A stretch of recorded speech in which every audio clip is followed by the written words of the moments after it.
Hi hello friends, எல்லோருக்கும் வணக்கம். இது ஒரு மனதை உலுக்கும் ஒரு உண்மையான ஒரு குடும்பத்தில் நடந்த கதை. நான் உங்களுடன் இப்போது பகிர்ந்து கொள்ள விரும்புகிறேன். இந்த கதாநாயகியின் பெயர் லதா. கிட்டத்தட்ட 33 வயது நிறைவடைந்து விட்டது. திருமணமாகி 6 வருடங்கள் கடந்து விட்டனர். ஆனால் இன்னும் குழந்தை பாக்கியம் கடவுள் அவருக்கு கிட்டவே இல்லை. லதாவின் கணவர் சுரேஷ் ஒரு பிரபலமான ஐடி நிறுவனத்தில் நல்ல வருமானத்தில் பணியாற்றி வருகிறார். லதா அவரது மாமியார் யாமினி மற்றும் +2 படித்து கொண்டிருக்கும் தங்கை மகன் கார்த்தி ஆகியோருடன் சென்னையில் பெருங்குடியில் வசித்து வருகிறார். குழந்தைக்காக லதா ஏராளமான பணத்தை ஏற்கனவே செலவு செய்துவிட்டாள். லதா MA பட்டம் பெற்றுவிட்டவள். அவரது உடல் நிறம் சற்று கோதுமை நிறமாகவும் பிரவுன் கலராகவும் இருக்கும். ஆனால் அந்த தங்கை மகன் கார்த்திக்கு லதாவுக்கும் பார்த்தாலே பிடிக்கவில்லை. கார்த்திக் லதாவுடன் பேச்சுவார்த்தை வைப்பதில்லை. அதனால் லதா கார்த்திக்கிடம் அதிகம் பேச முயற்சிப்பதில்லை. எனினும் லதா செல்லும் எந்த வேலையும் கார்த்தி மறக்காமல் செய்வான். பணம் தேவைப்பட்டால் கூட அவன்தான் அண்ணியிடம் கேட்காமலே நேரிடம் லதாவிடம் கேட்பான். லதாவுக்கு கார்த்தி மீது ஒரு தாய்மை உணர்வு எப்போதும் இருந்து கொண்டே இருந்தது. அதனால் கார்த்தி எதை கேட்டாலும் உடனே வாங்கி கொடுத்து விடுவார். ஒரு நாள் லதாவின் மாமியார் யாமினி, அவன் உன்னுடன் பேசவே மாட்டான் என்கிறானே, எவ்வளவு பணம் எதற்கு குடிக்கிறாய் என்று லதா கடுமையான குரலில் வாக்குவாதத்தை செய்தார். அப்போது லதா அமைதியாக, அத்தை, குடும்பத்தில் எந்த பிரச்சனையும் வரக்கூடாது என்பதற்காக தான் நான் இப்படி நடந்து கொள்கிறேன் என்று போய் சொல்லி சமாளிக்க ஆரம்பித்து விட்டாள். ஒரு மாலை நேரம் கார்த்தி தன் செல்போனை தவறிட்டு சென்றான். என்ன செய்வது என்று தெரியாமல் கையை பிசைந்தபடி நின்று கொண்டிருந்தான். லதா அவனை பார்த்ததும், என்ன ஆச்சு கார்த்தி என்று மென்மையாக குரலில் கேட்டார். கார்த்தி ஒன்றுமில்லை என்று மட்டும் சொல்லிவிட்டான். லதா அவன் முகத்தை தெரிந்து கொண்டு பதற்றத்தில் கவனித்து கொண்டு, உன் முகம் ஏதோ ஒரு பயமாக இருக்கிறது, என்னடா தப்பு பண்ணிட்ட, பரவாயில்ல கவலைப்படாத, என்கிட்ட சொல்லிடுடா, சமையலறைக்குள் சென்று விட்டேன். லதா மிகவும் பிடித்த லெவெண்டர் பவுடர் வாசம் திடீரென்று சமையலறையில் முழுவதுமாக பரவிவிட்டது. லதா திரும்பி பார்த்தபோது கார்த்தி அவருக்கு அருகில் நின்று கொண்டிருந்தான். லதா எதுவும் கேட்காமல் அவனை பார்த்து கொண்டிருந்தார். கார்த்தி தலைகுனிந்தபடியே மெல்லிய குரலில், அண்ணி சாரி என்று சொல்ல ஆரம்பித்து விட்டான். லதா ஆச்சரியத்துடன், எதற்கடா சாரி என்று கேட்டார். கார்த்தி இன்னும் தலைகுனிந்து நிலைத்து நின்று, நீங்கள் வாங்கி கொடுத்த செல்போனை நேற்று இரவு தவறிவிட்டு விட்டேன், என்னை மன்னித்து விடுங்கள், அதுதான் என்று சொன்னான். அவன் லதா திட்டுவார் என்று பயந்து கொண்டே இருந்தான். ஆனால் லதா அவனை திட்டவும் இல்லை. மாறாக மெதுவா, அந்த ஃபோனில் உன் படிப்பு சம்பந்தமாக முக்கிய தகவல்கள் எல்லாம் இருக்கிறதா என்று கேட்டார் லதா. கார்த்தி உடனே, ஆமா அண்ணி, எல்லாமே ரொம்பவே அவசியமானவை என்றான். பிறகு கண்களில் கவலை தெரிந்தது. இன்று இரவு ஆன்லைன் டெஸ்டிற்கு பள்ளி போகும்போது வர நேரமாகிவிட்டது. அதனால் தான் ஒரே டென்ஷனாக இருக்கிறது என்று வருத்தத்துடன் சொன்னான் கார்த்தி. லதா உடனே ஹாலுக்கு வந்து தன் செல்போனை எடுத்து கார்த்தியிடம் நீட்டினாள். இந்தா கார்த்தி, இதை கொஞ்ச நாள் யூஸ் பண்ணிக்கோ, எக்ஸாம் முடிகிற வரைக்கும் அப்படின்னு சொன்னாள். மாலில் புதிதாக ஒன்று வாங்கலாம் என்று லதா சிரித்தபடியே சொன்னாள். அந்த நொடியில் கார்த்தி முகத்தில் பளிச்சென்று லைட் பல்ப் எரிவது போல் மிக பிரகாசமாக சந்தோஷமாக வெளிப்பட்டது. லதா அதை ரசித்து பார்த்து கொண்டிருந்தாள். கார்த்தி என்ன நினைத்தானோ தெரியவில்லை. திடீரென்று அவன் கண்களில் கண்ணீர் துளித்து விட்டது. அண்ணி, நான் உங்களுக்கு மரியாதை கொடுக்காமல் சரியாக பேசவும் இல்லாமல் உங்களை ரொம்பவே கஷ்டப்படுத்தியிருந்த, சாரி, புண்படுத்தியிருந்த மனசை என்னை மன்னிச்சிடுங்க அண்ணி என்று சொல்லிக்கொண்டே கார்த்தி என்று டக்கென்று லதாவின் காலில் விழுந்து விட்டான். லதாவின் பாதங்கள் தொட்டு இரு கண்களில் உற்றி கொண்டு முத்தம் கொடுத்தான். லதாவின் தலைகளால் புரியவே இல்லை. மனம் படபடத்து பறந்தது. உடனே லதா கார்த்தி இரு கைகளாலும் பிடித்து தூக்கி நிறுத்தினார். அவர் தலையை மெல்ல பிடித்து இழுத்து நெற்றியில் ஒரு அன்பான முத்தம் கொடுத்து விட்டார் லதா. அன்னைக்கெல்லாம் சாரி சொல்ல வேண்டாம் கார்த்தி, எனக்கு குழந்தை இல்லை என்றால் என்ன, நீ எனக்கு ஒரு குழந்தையாக இருப்பாய் என்று லதா கண்களில் நீர் துடித்து சென்டிமெண்ட்டாக பேச ஆரம்பித்தார் லதா. கார்த்திக் மெல்லிய குரலில், சரி அண்ட் தேங்க்யூ வெரி மச்னு சொல்லி, அண்ணி நான் கிளம்புகிறேன் என்று சொல்லி வெளியே வர ஆரம்பித்து விட்டான் கார்த்தி. ஆனால் அப்போது ஸ்கூல் பஸ் ஏற்கனவே புறப்பட்டு சென்று விட்டது. கார்த்தி, சோ என்ன பண்ணுன்னு தெரியாதே என்று ஏமாற்றுடன் புலம்பிக் கொண்டே இருந்தான். லதா உடனே அவன் அருகில் சென்று, கொஞ்சம் இருடா, என்னால் தானே நீ பஸ்ஸை மிஸ் பண்ணிட்ட, வா என்று சொல்லி தன் ஸ்கூட்டியில் அமர வைத்து கார்த்தியை ஸ்கூலுக்கு கூட்டு போகலான்னு சொல்லிட்டு பிளான் பண்ணிட்டாங்க. கார்த்தி பின்னால் உட்கார வைத்து கொண்டு உடனடியாக கிளம்பினாள். வழியில் கார்த்தி அமைதியாக இருந்தான். பிறகு மெல்ல, சாரி அண்ணி என்றான். லதா சிரித்தபடி, டேய் சும்மா சாரின்னுலாம் சொல்லின்னு இருக்காடா, இதுக்கு தான் நான் இருக்கல்ல அப்படின்னு சொன்னான். முன்னாடி நீ பஸ்ஸை மிஸ் பண்ணதுக்கு என்கிட்ட உதவி கேட்டதுக்கு மாட்டிட்டியா என்று எதிர்பார்த்து கொண்டு இருந்தாங்க என்று உற்சாகமாக சொன்னான். கார்த்தி சற்று சிரித்தபடி, அண்ணி, இன்று செல்ஃபோன் தொலைந்ததுக்கு வருத்தத்தில் இருந்தாலும் என்னமோ தெரியல, இன்னைக்கு ரொம்பவே சந்தோஷமாக இருக்க என்று சொல்லிவிட்டு கொண்டே இருந்தான் லதாவிடம். லதா உடனே, அப்படியா, செல்ஃபோன் தேங்க்ஸ் சொல்லு என்றார். கார்த்தி தலையசைத்தபடி, இல்லை அண்ணி, உங்களுக்கு தான் நான் தேங்க்ஸ் சொல்லணும் என்று பதிலளித்து கொண்டே இருந்தான். அதற்கு ஸ்கூல் வந்து சேர்ந்தது. கார்த்திக் வேகமாக இறங்கிய போது ஸ்கூட்டி லேசாக சாய்ந்தது. உடனே அவன் டக்குன்னு லதாவை இறுக்கமாக அணைத்து பிடித்து விட்டான். பிறகு கார்த்திக் கவலையுடன், நல்ல வேளை உங்களுக்கு ஒன்றும் ஆகலையே லதா என்று அண்ணி என்று சொன்னான். லதா சிரித்தபடியே, வண்டி கீழே விழுந்துச்சிடா. என்ன வண்டி, ஏதாவது ஆகியிருக்கா பாருடா என்று சொன்னான் லதா.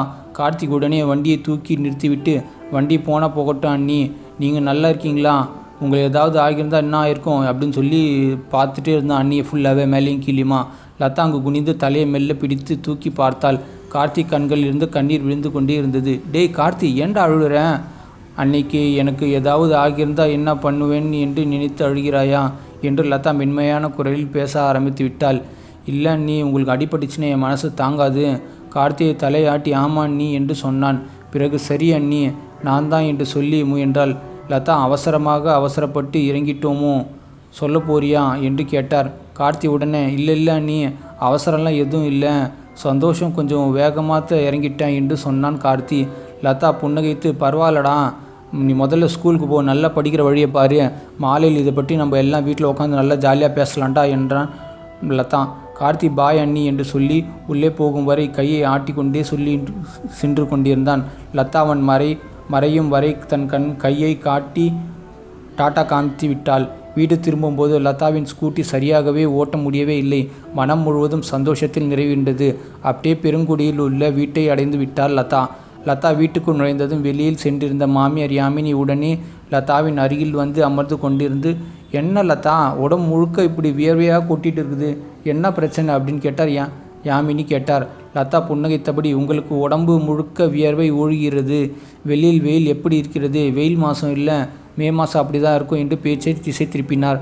யாமினி லதாவின் நெற்றில் பிரசாரத்தை வைக்க வரல. லதா உடனே, இன்னும் குளிக்கவே இல்லை அத்தை என்று சொன்னார். யாமினி சற்று கோபமாக, சீக்கிரம் போய் குளித்து விட்டு சாப்பிடு, மணி என்ன ஆயிடுச்சு என்று லதாவை மெல்ல மெல்ல திட்ட ஆரம்பித்து விட்டார். லதா மனத்துக்குள் சந்தோஷத்தில் படபடப்பு இன்னும் அடங்கவே இல்லை என்று நினைத்து கொண்டே 2-3 மணி நிமிடங்கள் குளித்து வந்து விடுகிறேன் என்று சொன்னார். பாத்ரூமுக்கு சென்றாள். யாமினி, சரியே, நீ குளித்து வா, எனக்கு பசிக்கிறது, நான் சாப்பிட போகிறேன் என்று சொல்லி டைனிங் ஹாலில் சென்று அமர்ந்து கொண்டு விட்டார் மாமியார் யாமினி. லதா பாத்ரூமுக்குள்ளே நுழைந்து சிறிது நேரத்தில் அன்று மாலை ஸ்கூல் முடிந்து வீட்டுக்கு வந்தான் கார்த்திக், நமது ஹீரோ. லதாவை தேடத் தொடங்கி விட்டான். லதா அத்தை, அண்ணி உணர்ந்து அறைக்கு சென்று மறைந்து கொண்டான். ஆனாலும் கார்த்தி விடாமல் லதாவை தேடிக்கொண்டே இருந்தான். பிறகு லதா பாத்ரூமுக்குள்ளே நுழைஞ்சு குளிச்சுட்டே இருந்தாங்க. அண்ணி அண்ணி அண்ணி கத்தி கூப்பிட ஆரம்பித்து விட்டான். லதா உள்ளுக்குள் சிரித்தபடியே, என்னடா கார்த்தி, வந்துட்டியாடா ஸ்கூலை விட்டு என்று சொல்லிக்கொண்டே பாத்ரூம் கதவை திறந்து கொண்டு வரும்போது வேண்டுமென்று தன் சேலையை முழங்காலுக்கு மேல் உயர்த்தி பிடித்தபடியே கொஞ்சம் கிளாமராக வெளியே வந்தார். கார்த்தி பார்வை லதாவின் கால்களின் மீது நிலைத்திருப்பதை லதா ஓரக்கண்ணால் கவனித்தார். லதா கொஞ்சம் தள்ளி நகர்ந்தபடியே, ஆளுக்கு வா என்று சொன்னார். கார்த்தியும் உடனே, அண்ணி.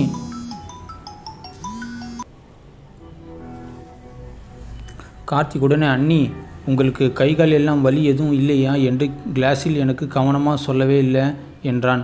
லதா ஆச்சரியத்தின், ஏன் என்று கேட்டார். கார்த்தி, இல்லை அண்ணி, உங்கள் மீது வண்டி விழுந்துச்சுல்ல, அது ஞாபகமே இருந்துச்சு கிளாஸ் ஃபுல்லாகவே அப்படின்னு சொன்னான் கார்த்தி.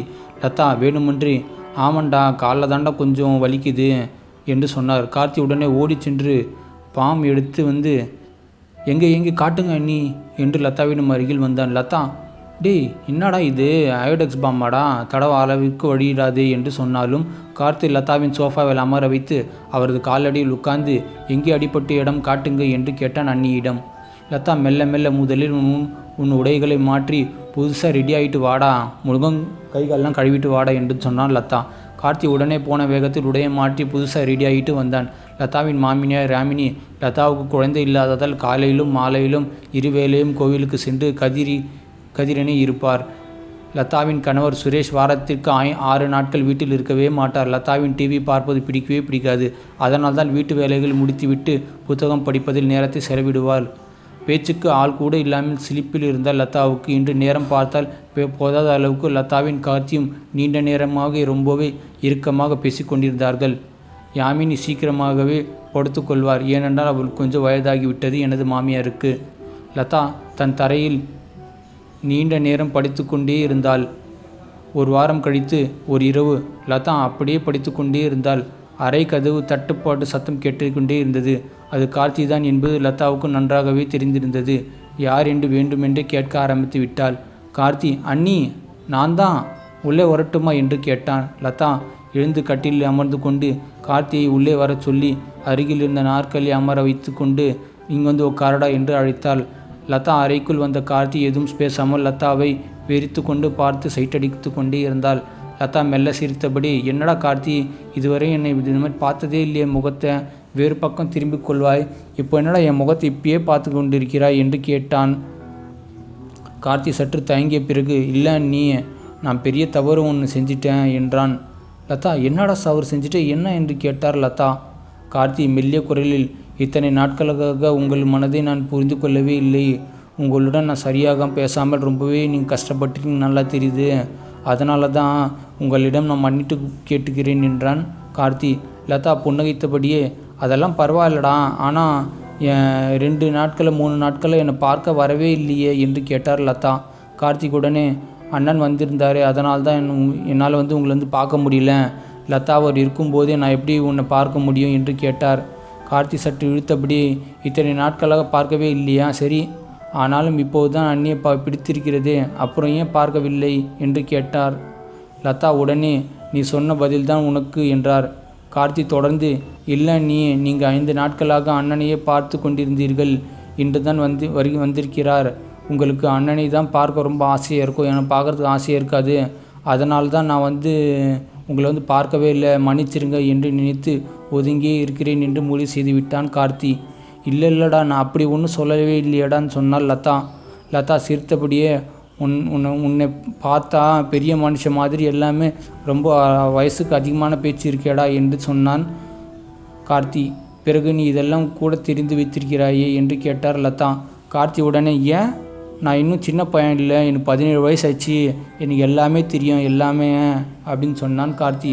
லதா, ஆமாண்டா, திருமணம் செய்து கொண்டிருந்தால் இப்போது பிள்ளைக்கு தகப்பனா இருப்பையா நீ என்று கிண்டலாக பேசினார் லதா. கார்த்தி அந்த வார்த்தைகளை கேட்டதும் வெட்கத்துடன், சி போங்க அண்ணி, திருமணம் பெண்ணு எல்லாமே பேசி கொண்டிருக்கிறீர்கள் என்றான் கார்த்தி. லதா சிரித்தபடியே, திருமணம் என்று சொன்னதும் வெட்கப்படுகிறாய் என்று சொல்லி கார்த்தி குமட்டில் லேசாக இடித்தார். பிறகு லதா, வா என்று அருகில் வந்து உட்காரு என்று சொன்னார். கார்த்தி உடனே லதாவின் அருகில் வந்து அமர்ந்தான். லதா, அத்தை தூங்கி விட்டீர்களா? நீ பாட்டுக்கு விட்டாய், தேடப்போகிறாய் என்கிறார் கார்த்தி. அவர்கள் குரட்டை விட்டு தூங்கி கொண்டிருக்கிறார்கள் என்று சொன்னான். அதனால்தான் நான் நைஸாக யாருக்கும் தெரியாமல் வந்துட்டேன் அண்ணி என்றான். லதா, ஏன் நைஸாக வர வேண்டும்? அத்தை எழும்பிட்டு வர வேண்டியதானே, ஏன் இப்படி பயந்துட்டு வர நீ? அண்ணி அறைக்கு போய் பேசிக்கிட்டு வருகிறேன் என்று சொல்லிவிட்டு வர வேண்டியது தானே என்று கேட்டார் லதா. கார்த்தி எதுவும் பதில் சொல்லாமல் அமைதியாகவே இருந்தான். லதா அண்ணியின் திருட்டுத்தனமான பேசத்தான் வந்திருக்கிறேன் என்று சொல் என்றான். கார்த்தி தலைகுனிந்தபடியே, சி அப்படியெல்லாம் இல்லை அண்ணி அப்படின்னு சொன்னான். லதா, பொய் சொல்லாதே, உனக்கு அண்ணியிடம் திருட்டுத்தனமாக பேச வேண்டும் என்று ஆசை இருக்கிறதா, சொல் என்கிறார் லதா. அதனால் தான் வந்திருக்கிறாயா என்கிறான் கார்த்தி மெல்ல மெல்ல. ஆமாம் அண்ணி, எனக்கு உங்களை ரொம்ப பிடிக்கும் என்று ஒப்புக்கொண்டான். லதா, சரி சொல்லு, என்ன பேச போகிறேன் என்னிடம் என்று கேட்டாள் லதா. கால்களை சமமாக போட்டு உட்கார்ந்து கொண்டு கார்த்திகளை என் எதிரில் அப்படியே உட்கார வைத்து சொன்னார். கார்த்தி லதாவை பார்த்தபடியே அமர்ந்தான். இருவரும் ஒருவர் கண்ணில் பார்த்து பேசும்படியே அமைதியாக உட்கார்ந்து கொண்டே இருந்தார்கள். லதா அமைதியான அமர்ந்திருந்தாள். கார்த்தி மெல்லிய குரலில், அண்ணி, உங்களை எனக்கு இப்போது ரொம்பவே பிடிச்சிருக்குது, என்னானே தெரில அண்ணி அப்படின்னு சொன்னான் கார்த்தி. லதா புன்னகைத்தன், ஓகேடா, இத்தனை நாட்களை ஏன் பிடிக்கலை என்று கேட்டு நின்றேன், இப்போ என்ன பிடிச்சிருக்கு நீயே சொல்கிறேன். கார்த்தி எதுவும் பேசாமல் அமைதியாகவே இருந்தான். லதா மென்மையானது, நான் கோதுமை நிறத்தில் இல்லாததால் தான் உனக்கு பிடிக்கவில்லையே என்று கேட்டார். கார்த்தி உடனே, அப்படியெல்லாம் இல்லவே இல்லையா அண்ணி, அண்ணனுக்கு உங்களை பிடித்திருந்ததால் அவர்கள் உங்களை திருமணம் செய்து கொண்டார், அவருக்கு பிடிக்காமல் இருந்தார் போதுமா, எனக்கு எதற்கு பிடிக்க வேண்டும் என்றான் கார்த்தி. லதா, சரிடா, அப்புறம் என்னிடம் பேசாமல் இருந்ததற்கு என்ன காரணம்டா இவ்வளோ நாளா என்று கேட்டார் லதா. கார்த்தி கண்களில் நீர் தரதரவென ஓடியது.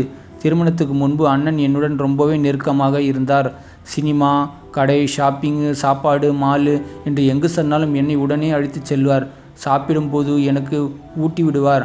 உடை அணிந்து விடுவார். திருமணம் ஆன பிறகு என்னை அவர் கண்டு கொள்ளவே இல்லை. மனசு ரொம்ப கஷ்டமாக இருக்குது.